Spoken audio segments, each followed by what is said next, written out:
जय Hind everyone. Raksham officer academy में आप सभी का स्वागत है। जो हमने अपना टॉक शो स्टार्ट किया है उसमें हम जो सक्सेस स्टोरी शेयर करने वाले हैं उसका ये चैप्टर 1 है, जिसमें हमारे साथ में उपस्थित हैं मोहित भारद्वाज, जो यूपी पुलिस में एज अ कांस्टेबल कार्यरत है तथा 2022 में उन्होंने यूपी एसआई के लिए एग्ज़ाम क्वालिफाई किया है। दूसरे हमारे साथ हैं शिवम काकरान, जो 2019 से यूपी पुलिस में कार्यरत हैं एज अ कांस्टेबल और 2022 में वो यूपीएसआई के लिए सिलेक्टेड हुए हैं। तो आइए आज इनके बारे में जानते हैं, क्या इनका लाइफ स्ट्रगल रहा है, क्या इनका बैकग्राउंड रहा है। हाय, जय हिंद सभी को। मेरा नाम मोहित भारद्वाज और मैं बेसिकली जो रहने वाला हूँ मोहाना कस्बे के पड़ता है गांव सानन, वहाँ से रहने वाला हूँ। गांव से बिलोंग करता हूँ और जो मेरी प्राइमरी एजुकेशन है वो सभी गांव से हुई है। और उसके बाद 12th के लिए मैं मोहाना गया, कृषक इंटर कॉलेज मोहाना से मेरी बेसिक पढ़ाई हुई है। उसके बाद state board UP state board से पढ़ाई हुई है। उसके बाद प्राइवेट ग्रेजुएशन करने के लिए मैं बड़ौद चला गया था, वहाँ 3 साल में रहा। और तभी मुझे थोड़ा हो गया था कि डिफेंस की तरफ जाना है या तैयारी करनी है गवर्नमेंट सेक्टर की, तो तभी मैं थोड़ा बहुत टच में आ गया था। उसके बाद वहाँ से ग्रेजुएशन करने के बाद हम लोग मेरठ आ गए, तो मैं था और मेरे 2-3 दोस्त और थे, हम सभी लोग रूम लेकर रहते थे। फिर हमने सीजीएल के लिए प्रिपेयर करना स्टार्ट कर दिया था। तो बेसिकली सीजीएल के लिए मेरा थोड़ा जैसे जैसे तैयारी करते चले गए तो ड्रीम बनता चला गया।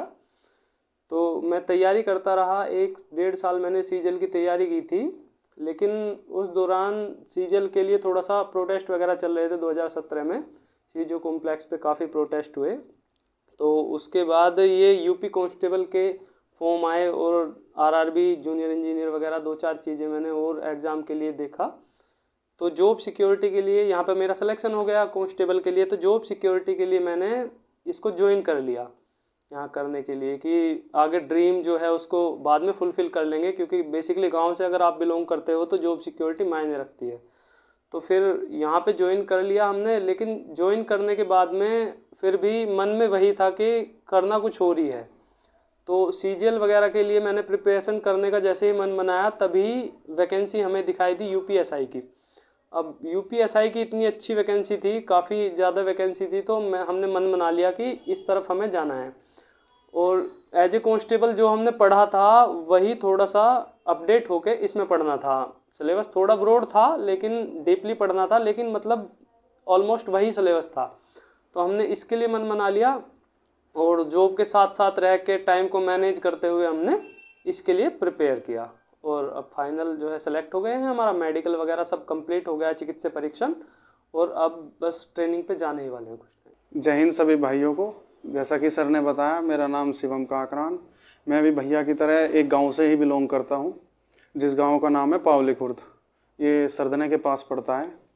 जो मेरी स्कूलिंग हुई है वो सीबीएसई बोर्ड से तक्षशिला पब्लिक स्कूल से हुई है सरदापुरी में। मैंने स्कूलिंग वहाँ से करके और पीसीएम से मैंने इंटर करी है। इसी वजह से जो मेरा शुरू में रुझान था वो प्राइवेट की तरफ को था। इसी वजह से मैंने बीटेक करी कंप्यूटर साइंस से काइट गाजियाबाद से। वहाँ शुरू में 4 साल की बीटेक में शुरू में 1-2 साल मैंने इंटरव्यू भी दिए एसएसबी वगैरह टीईएस से, उसमें मैं सफल नहीं हो पाया। और उसके बाद वहाँ से मेरा प्लेसमेंट भी हुआ टाटा में, लेकिन वो उसे छोड़कर मैंने जो हमारी जैसे भैया ने बताया 2019 में वैकेंसी आई कांस्टेबल की, इसे चूज़ करा क्योंकि उसके बाद थोड़ा सा जॉब सिक्योरिटी की वजह से, सिक्योरिटी तो खैर प्राइवेट में भी मिल रही थी, लेकिन सरकारी की तरफ को थोड़ा ज़्यादा रुझान सा था। तो इसी वजह से 2019 में वो ज्वाइन कर ली। फिर जैसे भैया ने बताया कि यानी सिलेबस सेम था, थोड़ा सा डीपली पढ़ना था, बस उसी को ही देखते हुए यूपीएसआई की तरफ को रुक करा और पढ़ाई करी अपनी।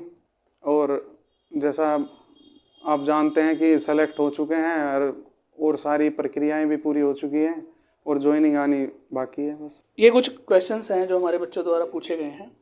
तो सबसे जो जैसे आप दोनों लोग कार्यरत थे, उसके साथ साथ आपने यूपी कांस्टेबल का एग्ज़ाम क्वालिफाई करा, प्लस यूपी कांस्टेबल में कार्यरत होते हुए जहाँ पे 24/7 की आपकी जॉब होती है, तो सबसे बड़ा जो क्वेश्चंस बच्चों का आज का होता है वो टाइम मैनेजमेंट का होता है। तो बच्चे जानना चाह रहे थे कि आप लोगों ने ये टाइम कैसे मैनेज किया। अभी जो हमारे स्टूडेंट्स हैं वो सुबह स्कूल जाते हैं, शाम में क्लास करते हैं, लेकिन फिर भी कहीं ना कहीं 24 घंटे होते हुए भी दिन में उनके पास में, जबकि सारा टाइम उनको पढ़ाई का ही है, फैमिली की तरफ से कोई प्रेशर नहीं होता है बच्चों के ऊपर, लेकिन फिर भी वो टाइम मैनेज नहीं कर पाते हैं। तो ये बड़ा बेसिक एक प्रॉब्लम है। तो उसको ध्यान में रखते हुए आपने अपना टाइम कैसे मैनेज किया और आप इन बच्चों को क्या सजेस्ट करेंगे? देखिए, टाइम मैनेजमेंट जैसा कि ये अभी आप सभी लोग जानते होंगे, टाइम मैनेजमेंट ये बहुत ज़्यादा ज़रूरी चीज़ है। आप तैयारी के दौरान अगर आप ये नहीं कर पाते तो आपको बहुत ज़्यादा डिफ़िकल्टी का सामना करना पड़ेगा। तो जब तक हम मतलब कांस्टेबल नहीं ज्वाइन किया था हमने, उससे पहले का टाइम मैनेजमेंट के लिए हमें क्या करना था, अपने जो टाइम हम देते थे, एक्स्ट्रा जो एक्टिविटी थी उनसे मैनेज करके हमें पढ़ाई में लगाना होता था। जैसे सोशल मीडिया है, इसमें टाइम देते हैं, नॉर्मली 2 से 3 घंटे पर बंदा हर कोई बंदा देता है, तो उस चीज़ को एडजस्ट करना होता था, पढ़ाई में लगाना होता था। या फिर दोस्तों को टाइम ना देना। और लाइब्रेरी लगा रखी थी वैसे मैंने, क्योंकि सीजल के लिए तैयारी चल रही थी तो उसमें काफ़ी ज़्यादा पढ़ाई करनी होती थी। तो सीजल की तैयारी का हमें ये फ़ायदा हुआ कि जो 2-3 सब्जेक्ट इसमें कॉमन होते हैं उसमें हम काफ़ी अच्छी हमारी पकड़ हो चुकी थी, तो उसका फ़ायदा हमें कांस्टेबल में मिला। उन सब्जेक्ट को हमें पढ़ने की ज़रूरत नहीं महसूस हुई। लेकिन टाइम मैनेजमेंट जो हमने मेन किया, कुछ तो मोबाइल से और सोशल मीडिया से दूरी हमने बनाई। और उस टाइम पे ऑनलाइन कोर्सेज़ का इतना ज़्यादा बोलबाला नहीं था, और कुछ हम ऑफलाइन को ज़्यादा प्रेफर करते थे। तब ज़रूरत भी महसूस इतनी ज़्यादा नहीं होती थी, तो ऑफलाइन कोचिंग से पढ़ते थे और लाइब्रेरी वगैरह में जाते थे। तो लाइब्रेरी हमने लगा रखी थी, तो टाइम मैनेजमेंट में उस टाइम पे ज़्यादा प्रॉब्लम नहीं हो पाई, क्योंकि जॉब नहीं थी, हम किसी के बाउंडेशन में काम नहीं कर रहे थे, तो अपने आप ही जो एडजस्ट कर पाते थे तो कर लेते थे। वहाँ जाके टाइम मैनेजमेंट की दिक्कत नहीं है। असली प्रॉब्लम आई जॉब ज्वाइन करने के बाद में। हम जॉब कर रहे हैं तो गवर्नमेंट सैलरी दे रही है, तो ऑब्वियसली गवर्नमेंट चाहेगी वो काम कराना हमसे। तो वहाँ जॉब करने के साथ साथ जो हमें पढ़ाई करनी पड़ी, वहाँ जाके प्रॉब्लम आनी शुरू हुई। तो वहाँ भी क्या है, गवर्नमेंट के टाइम से आप टाइम नहीं बचा सकते जॉब के टाइम से, तो वहाँ भी जाके हमें अपना वही पर्सनल जो टाइम था वो मैनेज करना पड़ा। जैसे घर वालों से बात करने का टाइम होता है, या फिर ड्यूटी से आने के बाद में जो अपना खाना पीना है वो सब जल्दी जल्दी करना, और सोने के टाइम में से टाइम बचाना। लेकिन एक फ़ायदा हमें थोड़ा सा ये हुआ, हमारा बेसिक स्ट्रक्चर जो था, बेस था हमारा तैयार था, और हमें ये था कि हम कुछ अच्छा कर सकते हैं, कुछ ज़्यादा अचीव कर सकते हैं, तो हमें प्रयास करना चाहिए। और इतनी अच्छी वैकेंसी अभी तक देखो, इस गवर्नमेंट से पहले भी और इस भी गवर्नमेंट में इतनी अच्छी वैकेंसी हमने नहीं देखी थी, तो हमें लगा कि हमें इसके लिए एक बार जी जान से मेहनत करनी चाहिए। तो हमने टाइम एडजस्ट किया, वही अपने पर्सनल टाइम में से टाइम निकाला, खाना पीना जल्दी करना, या फिर थोड़ा नींद। जब आदमी ओबियसली अगर तैयारी नहीं कर रहे होते, हम 8 से 9 घंटे की औसतन नींद लेते हैं, लेकिन जब तैयारी कर रहे हो आप या एग्ज़ाम नज़दीक है तो वही 5 साढ़े 5 घंटे की नींद हो जाती है। तो उस सब में एडजस्ट किया। और एक ये फ़ायदा था, हमें सिलेबस हमारा लगभग सेम था, थोड़ा सा ये जो है डीपली पढ़ना पड़ता था, बाकी सब कुछ सेम था। तो हम लोगों ने एडजस्ट किया, और वही ज़्यादा हम लोग पढ़े नहीं, पढ़ने की आवश्यकता महसूस नहीं हुई, क्योंकि वही सब सिलेबस था। तो 5 से 6 घंटे भी अगर हम निकाल लेते थे तो बहुत हो जाता था उस चीज़ में। बाकी हम थोड़ा सा ऑफलाइन को ज़्यादा प्रेफर किया। उस टाइम भी मैंने ऑनलाइन 1-2 कोर्सेज लिए थे, या प्रैक्टिस सेट वगैरह ज़्यादा प्रेफर करता था। और बाकी सर से मैं थोड़ा सा कनेक्टेड था ऑफलाइन, तो गाइडेंस इनसे मिलती रहती थी, तो ऑफलाइन बुक वगैरह प्रेफर की। और 1-2 कोर्सेज ऑनलाइन कोर्सेज थे, मैं थोड़ा देख लिया करता था अगर मुझे कहीं डाउट किसी सेक्शन में, पर्टिकुलर सेक्शन में। जैसे आप मूल विधि और संविधान, इसमें होता है एक सेक्शन, वो सेक्शन आप इधर उधर अगर आप किसी अदर कंपटीशन की तैयारी कर रहे हो, आप नहीं पढ़े होते, तो उसके लिए थोड़ा बुक वगैरह और जो है ऑनलाइन देखना पड़ता था। बाकी ऑफलाइन को ज़्यादा प्रेफर किया था।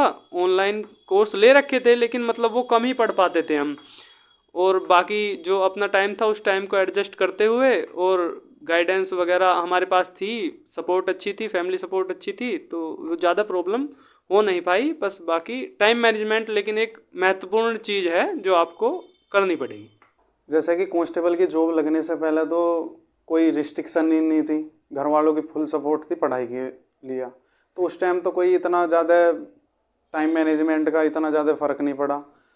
और मैंने लाइब्रेरी वगैरह कोई ज्वाइन नहीं करी थी, मैंने तो केवल घर पे बैठ के एक अपना सेपरेट रूम लेकर उसमें केवल स्टडी करी। घर वालों से कोई मतलब बाहर से इतना कांटेक्ट ख़त्म कर दिया और सोशल मीडिया से काफ़ी दूरी बनाई। लेकिन शुरू में जो कांस्टेबल के लिए जो अप्लाई करा था और जो सेलेक्ट हुए थे उसमें ज़्यादा टाइम मैनेजमेंट की ज़रूरत नहीं पड़ी उसमें।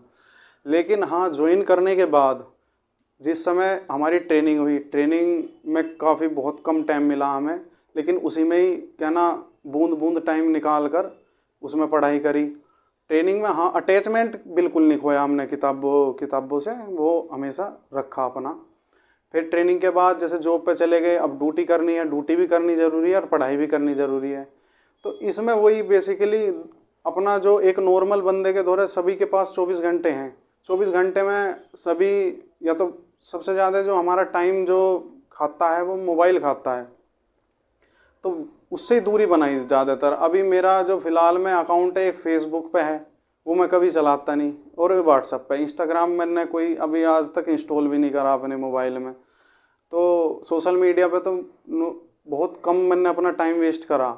व्हाट्सएप इसलिए चलाता था कि पीडीएफ किसी से बच्चे से मान लो मूल विधि के कुछ इंपॉर्टेंट क्वेश्चन वगैरह हुए, वे आदान प्रदान करने के लिए वे चलाता था व्हाट्सएप। और मेन जो फोकस रहता था कि यानी बस फर्स्ट प्रेफरेंस जो देनी है पढ़ाई को, घूमना भी बाद में, सब चीज़ बाद में, पहली प्रेफरेंस केवल पढ़ाई को, पढ़ाई करनी। ड्यूटी से आने के बाद खाना पीना बहुत कम, पढ़ाई पहले। तो फिर वही नींद में से अपना टाइम कम करा, थोड़ा सा जो बाहर घूमने का था, खाने पीने का था, उसमें से टाइम कम करा। और एक साइंस बैकग्राउंड होने की वजह से मेरा थोड़ा सा जो मेरा बेसिक था वो बहुत मजबूत था। जैसे कि मेरा मैथ और रीजनिंग बड़ी ज़बरदस्त थी, तो इसका मुझे फ़ायदा भी मिला पेपर में। जैसे मेरे मैथ में 40 में से 39 नंबर थे और रीजनिंग में भी 39 थे 40 में से। तो इस चीज़ का क्यों, मेरी पहले से बेसिक जो मैथ से था, मैंने बताया था अभी आप थोड़ी देर पहले कि मैं 12 जो मेरी पीसीएम से थी, तो मैथ मेरा स्ट्रॉन्ग था। उस चीज़ ने बहुत इम्पैक्ट करा मेरे ऊपर। और केवल मुझे ध्यान देने की ज़रूरत 2 सब्जेक्ट पे थी, एक जीके पे और एक हिंदी पे। अब जीके एक वास्ट है, उसे हम जितना पढ़ लें उतना कम। तो इसलिए फिर मैंने जो अपना फिर टारगेट बनाया, हिंदी को बनाया कि इसमें स्कोर कर सकते हैं हम काफ़ी, तो उसे बनाया। जितना हमारे पास टाइम था उसमें सब जो ज़्यादा टाइम दिया मैंने हिंदी को दिया। मैथ और रीजनिंग की प्रैक्टिस करी, और जीके अपना जो नॉर्मल है उसे टाइम दिया और पढ़ते रहे। एक स्मार्ट स्ट्रेटेजी की एक रिक्वायरमेंट होती है कि आप सबसे पहले तो अपने सिलेबस को जानें, आपको ये भी पता हो कि आपको क्या नहीं पढ़ना है। तो वो सब चीज़ें आपने कैसे मैनेज की? मेन चीज़ तो कोई भी आप किसी भी पेपर की आप तैयारी कर रहे हो तो सबसे पहले है उसका सिलेबस। आप साइबर कैफ़े पर जाइए, कहीं भी जाइए, उसका प्रिंट आउट हार्ड कॉपी लाइए, अपनी टेबल पर हमेशा रखिए उसे, क्योंकि वही सिलेबस आपको गाइडेंस देगा आपको किस दिशा में पढ़ाई करनी है, क्या नहीं पढ़ना, क्या पढ़ना है क्या नहीं पढ़ना है, वही आपको गाइडेंस देगा। अगर जो आप सिलेबस नहीं ला रहे और आप पढ़ाई कर रहे तो गाइडेंस नहीं रहेगा। कई बार ऐसा होता है कि पेपर के लिए वो चीज़ ज़रूरी नहीं होती, लेकिन हम उसे पढ़ते रहते हैं।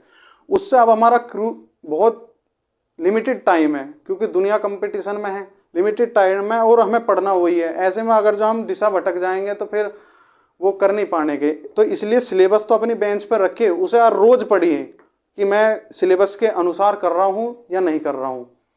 तो मेन तो अपना है सिलेबस। नेक्स्ट क्वेश्चन में बच्चे पूछना चाह रहे हैं कि आपका गाइडेड स्टडी प्लान क्या रहा, क्या क्या सब्जेक्ट आपने फॉलो करे, किस तरीके से आपने उनकी तैयारी की? सबसे पहले तो मेन अभी थोड़ी देर पहले मैंने जिक्र करा कि सिलेबस का अपना हार्ड कॉपी रखी, वो आपको गाइडेंस देगा। स्टेट एग्ज़ाम के लिए मेनली स्टेट के लिए तैयारी कर रहे हो तो बेसिकली 4 सब्जेक्ट ही है हमारे पास, मैथ, रीजनिंग, हिंदी स्टेट के लिए, सेंट्रल के लिए आता है इंग्लिश है और जीके। अब जैसे हमारा स्टेट का एग्ज़ाम था तो इस वजह से जैसे मैथ हो गया, इंग्लिश होगी, वो हिंदी होगी, और रीजनिंग और जीके।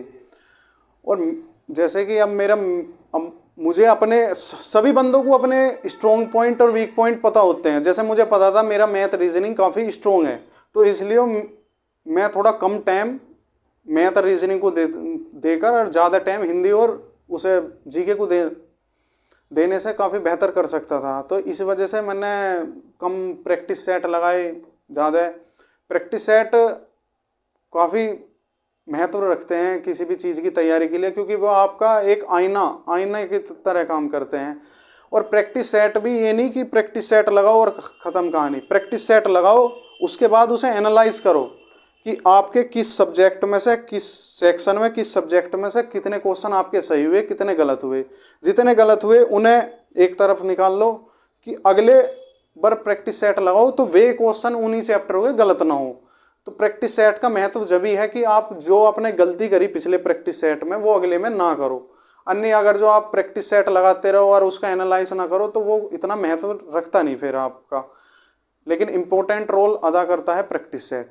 और अपनी कहना चाह रहे हैं कि प्रैक्टिस सेट प्लस उसका एनालाइज करे बच्चा, उसके साथ साथ एनालिसिस के साथ साथ जो उसे अपने लूप होल्स लगे, जो कमी लगे, वो काम करे तो वो एक गाइडेड प्रोग्राम उसके लिए हो सकता है।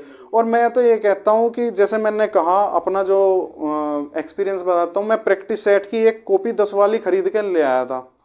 जैसे मैंने प्रैक्टिस सेट 1 लगाया तो पहले पेज पे प्रैक्टिस सेट 1, तो उसमें 4 सब्जेक्ट थे। जैसे मैं अपने विषय में, इसके यूपीएसआई के विषय में बताऊं, जैसे हिंदी, मैथ, रीजनिंग और जी के, तो 4 सेक्शन बनाए। उसमें मेरे क्वेश्चन किस सब्जेक्ट के कौन से चैप्टर के गलत हुए वे मैं वहाँ लिख लेता था। जैसे मेरा मान लो कंपाउंड इंटरेस्ट का कोई क्वेश्चन गलत हुआ तो मैंने लिख लिया, किस टॉपिक से हुआ वो लिख लिया। ऐसे रीजनिंग का कौन से टॉपिक से गलत हुआ, हिंदी का कौन से टॉपिक से गलत हुआ और जीके का किस टॉपिक से गलत हुआ। तो उसी को ही फिर मैं देखता था, उसे एनालाइज करता था। फिर अगली बार जब मुझे प्रैक्टिस सेट देना होता था तो मैं ये जरूर रखता था कि जो मेरे पिछले प्रैक्टिस सेट में गलत हुए क्वेश्चन वे तो मुझे अब के करने ही करने नहीं। तो इस तरीके से धीरे धीरे आपका जो प्रैक्टिस सेट में जो स्कोर है वो धीरे धीरे बढ़ना शुरू हो जाएगा, धीरे धीरे ग्रेजुअली। तो पहले जो कमी करते आ रहे हैं आप किसी प्रैक्टिस में, पहले उसको इम्प्रूव करें, तब अगले प्रैक्टिस जाएं। जैसा कि अभी भैया ने बताया, एक तो प्रैक्टिस सेट बहुत ज़्यादा ज़रूरी है। प्रैक्टिस सेट आपका आईना है और मेन चीज़ वो है कि आपके लूप होल्स बताता रहेगा, है ना। और उसके दौरान आप ये चीज़ भी पता कर सकते हो कि आपके वीक पॉइंट कौन से हैं और आपके जो जहां आप अच्छा कर सकते हैं वो पॉइंट कौन से हैं, ठीक है। तो प्रैक्टिस सेट सबसे मेन चीज़ होगी। एक होता है फैमिली सपोर्ट, ठीक है। फैमिली सपोर्ट सबसे ज़्यादा ज़रूरी होता है तैयारी के दौरान, क्योंकि बहुत ज़्यादा उतार चढ़ाव, अप्स एंड डाउन्स हमारे सामने आते रहते हैं। सपोज हम किसी एग्ज़ाम की तैयारी कर रहे हैं और हम बहुत ज़्यादा मेहनत से कर रहे हैं, तो कभी कभी हो जाता है कि कहीं कुछ कमियां हैं, हम इम्प्रूव नहीं कर पाए और हम थोड़े सी मार्जिन से, हम दूरी से रह गए। तो उसके बाद जो फैमिली का रिएक्शन होता है वो हमारे लिए बहुत ज़्यादा मायने रखता है। फैमिली को सपोर्ट करना चाहिए उस टाइम पे और देखना चाहिए कि आपके बच्चे अच्छा कर रहे हैं, उनका एम क्लियर है या फिर वो गलत नहीं जा रहे हैं, तो उनको सपोर्ट करना चाहिए। मेरी फैमिली का जो सपोर्ट था वो बहुत अच्छा था। मतलब मेरे बड़े भैया हैं, वो भी यूपी पुलिस में ही हैं, उनका सपोर्ट बहुत अच्छा था और उन्होंने हमेशा मुझे सपोर्ट किया। मैंने एक बार थोड़ा प्राइवेट जॉब की तरफ अपनी डायरेक्शन की थी, लेकिन उन्होंने बहुत स्ट्रिक्टली मुझे मना कर दिया और करते रहे कि अपना करता रहे तो कोई दिक्कत नहीं है, इस तरीके से बोलते रहे। तो फैमिली सपोर्ट बहुत अच्छा रहा। दूसरा जो हमारे साथ में फ्रेंड सर्कल और बड़े सर से मैं थोड़ा सा कनेक्टेड था फिजिकली, मतलब हम साथ में ही थोड़ा टाइम रहे हैं, तो मतलब कनेक्टेड था मैं इनसे, बहुत अच्छी गाइडेंस इनसे मिलती रही मुझे। तो उस चीज़ का भी मुझे बहुत लाभ हुआ। जो फ्रेंड सर्कल था वो काफ़ी अच्छा था, सभी लोग अपना वही गवर्नमेंट जॉब की प्रिपरेशन और अच्छे थे, तो उस चीज़ का भी काफ़ी लाभ मिला। तो सभी के पेरेंट्स को मतलब ये है थोड़ा ध्यान रखना चाहिए कि अगर एक बार 2 बार अगर बच्चा सफल नहीं हो पा रहा तो ये ज़रूरी नहीं होता। सफलता एक मतलब बहुत लंबी जर्नी है। ये नहीं कह सकते कि आपने फार्म भरा और एग्ज़ाम दिया और क्लियर हो ही जाना है। बहुत लंबी जर्नी है। हो सकता है आपका नसीब इतना अच्छा नहीं हो, गुड लक नहीं है, तो टाइम लग सकता है। तो फैमिली को उस दौरान आपके साथ में खड़ा होना चाहिए और आपको भी अपने एनालाइज करते रहना चाहिए कि कहाँ कमियां हैं, उन कमियों को इम्प्रूव करो, अगली बार वही कमियां हम ना दोहराएं।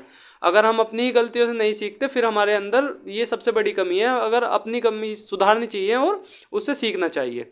अच्छा, ज़्यादातर जो बच्चों का क्वेश्चन निकल के आ रहा है वो फिजिकल का रिपीटेड क्वेश्चन वो लोग पूछना चाह रहे हैं कि फिजिकल का किसी भी तैयारी में क्या महत्व है तथा उनके डेली लाइफ में फिजिकल का क्या महत्व है। फिजिकल का तो हमारे मतलब डेली रूटीन में बहुत अहम योगदान है, होना चाहिए। ये ज़रूरी नहीं कि आप जिस जॉब की प्रिपरेशन कर रहे हो उसमें फिजिकल हो भी। बहुत सारी जॉब हैं जैसे एसएससी सीजीएल वगैरह है, 10+2 है, एमटीएस है, यहाँ पे फिजिकल नहीं होता। लेकिन एक चीज़ आपने सुनी होगी कि स्वस्थ शरीर में ही स्वस्थ मन का निवास होता है। तो स्वस्थ मस्तिष्क के लिए बहुत ज़रूरी है कि आप अपनी फिजिकल एक्टिविटी, चाहे वो आपके जॉब के लिए हो या फिर वो आपकी फिजिकल फिटनेस के लिए हो, आप फिजिकल एक्टिविटी कुछ ना कुछ ऐड रखनी आपको चाहिए। जैसे हमारा तो जॉब था और हमारी जॉब में थोड़ा फिजिकल एक्टिविटी चलती रहती थी। उसके बाद भी जब भी हमें टाइम मिलता था हम लोग रनिंग के लिए, भैया के साथ भी मैं बहुत बार हम लोग रनिंग के लिए निकल जाते थे, ग्राउंड में घूमते थे, रनिंग करते थे। उस चीज़ का एक अलग ही इम्पैक्ट आपको अपनी तैयारी पे, आपके शरीर पे, माइंड पे मिलेगा। एक तो जितना भी आप फिजिकल एक्टिविटी करोगे उससे आपको एक फ्रेशनेस अपने शरीर में हमेशा महसूस होगी वो चीज़। क्योंकि अभी का क्या है, टाइम शेड्यूल सभी लोगों का ये चल रहा है, ज़्यादातर टाइम अपना स्पेंड करते हैं फ़ोन में स्पेंड करते हैं, और आउटडोर चीज़ों से हम लोगों ने एक जो है दूरी बना लिया आउटडोर चीज़ों से। जैसे आपने देखा होगा आउटडोर गेम से अब धीरे धीरे हम लोग हटते जा रहे हैं, फ़ोन में लगे रहना, ये चीज़ हमारे शरीर पे और जो हमारे मस्तिष्क पे बहुत ज़्यादा इम्पैक्ट डाल रही है।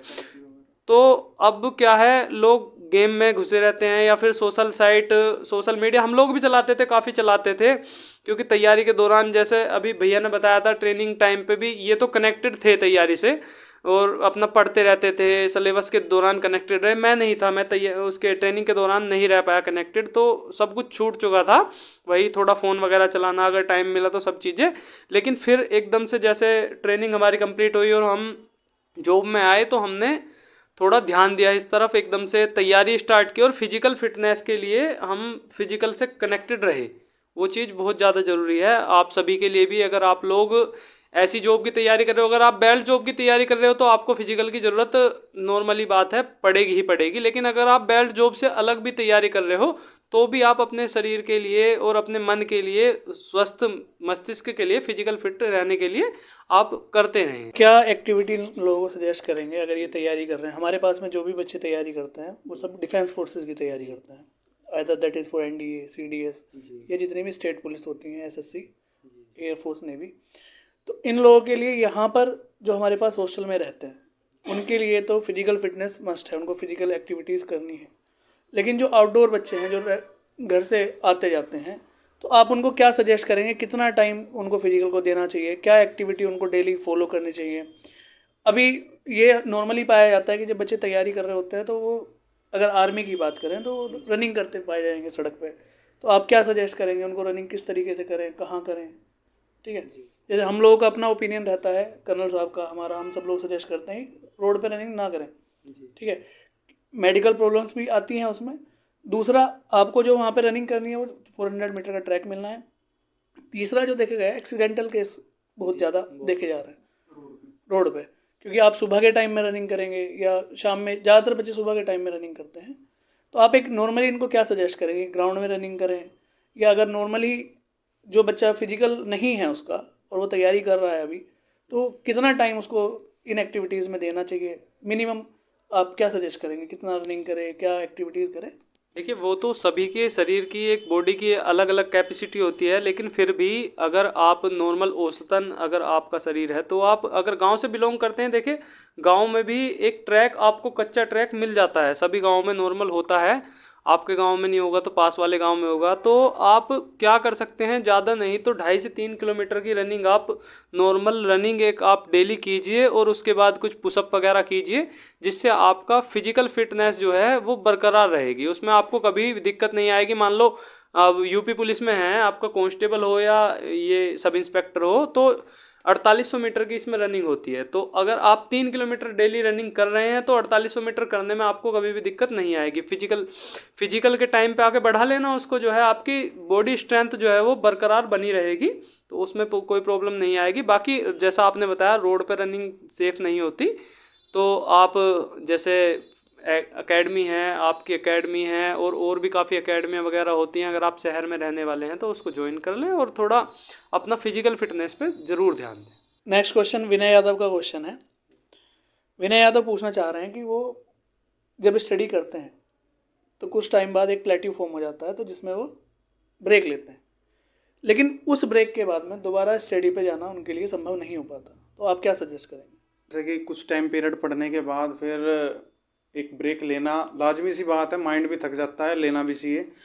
लेकिन उस दौरान सबसे ज़्यादा जो मेन गलती करते हैं ना बच्चे, वो ये करते हैं, हम भी करते थे शुरू में, कि उस टाइम पे हम मोबाइल यूज़ करते थे। अगर जो आप एक बार मोबाइल में घुस गए और सोशल साइट कोई भी आपने देखनी शुरू कर दी तो आपको पता भी नहीं लगने का कब आपका आध घंटा हो गया, कब 1 घंटा हो गया, कभी 1.5 घंटा हो गया, आपको पता भी नहीं लग पाने का। इससे एक दूसरा नुकसान ये होता है आपकी आंखें थकेंगी और माइंड और थकेगा। तो इसमें मेरा जो सजेशन है, मेरा सजेशन यही है कि आप उस 15 मिनट में ये डिसाइड करें कि अगले 2 या 3 घंटे में मुझे क्या पढ़ना है। आगे टारगेट बनाएं अपना, अगले 2 या 3 घंटे में मुझे क्या पढ़ना है, कैसे पढ़ना है, कैसे क्या करना है, और जो मैंने पढ़ा है वो क्या क्या पढ़ा है। तो यही चीज़ उसमें सोचे, या ये नहीं सोचते तो बाहर घूम आए थोड़ी देर अपना, लेकिन मोबाइल से दूरी बना के रखें। अगर जो आप मोबाइल आपके हाथ में आए तो वे 15 मिनट कद 1 घंटे में बदल जाएगी, कद 1.5 घंटे में बदल जाएगी, आपको भी नहीं पता लगने का। मेन चीज़ है मोबाइल से दूरी बनाएं तो और सब चीज़ तो खुद ही हो जाएगी। तो एट लास्ट अब बच्चों को क्या सजेस्ट करना चाहेंगे? क्वेश्चन तो सर यही है कि मतलब जो आपका लक्ष्य है वो लक्ष्य आपका क्लियर होना चाहिए, है ना। अगर आप उस लक्ष्य से भटक मतलब क्लियर रहेगा तो आप कभी भटक नहीं पाएंगे। लक्ष्य तो रखे साथ में अपने माता पिता का आशीर्वाद अपने सिर पे जरूर रखें। हो सके तो सुबह उठते ही सबसे पहले उनके चरण स्पर्श करें। अब हमें तो सौभाग्य मिलता नहीं था ये, लेकिन जो घर पे हैं उन्हें लेना चाहिए। ये आशीर्वाद काफ़ी हद तक काम करेगा। माता पिता के साथ साथ और अपने गुरुजनों का आशीर्वाद भी अपने सिर पे हमेशा रखना चाहिए, क्योंकि जब तक गुरु का आशीर्वाद आएगा, गुरु ही डायरेक्शन देंगे आपको। गुरु का आशीर्वाद होगा तो आपको अपना लक्ष्य जरूर प्राप्त होगा। दक्षम ऑफिसर एकेडमी की तरफ से मैं आप दोनों का धन्यवाद व्यक्त करता हूं। आपने अपना समय निकाल के हमारे बच्चों को अपना एक्सपीरियंस से प्रोत्साहित किया। धन्यवाद।